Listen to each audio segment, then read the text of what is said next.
Last Friday, I saw a number of troopers out on 285, so be patient out there. As Republicans are rallying around Pence today in Cobb County, Democrats are doing the same for Joe Biden and Kamala Harris. Nick Sturdivant joining us live now in Smyrna.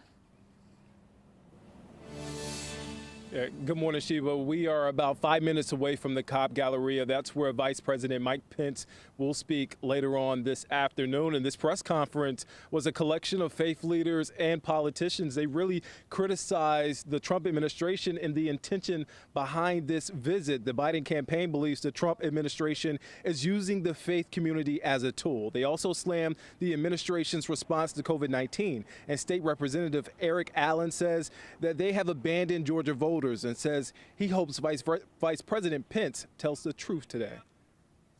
I hope the Vice President comes and talks to the faith community and to the governor about an administration who has neglected to get Georgians the unemployment benefits that they've needed for months.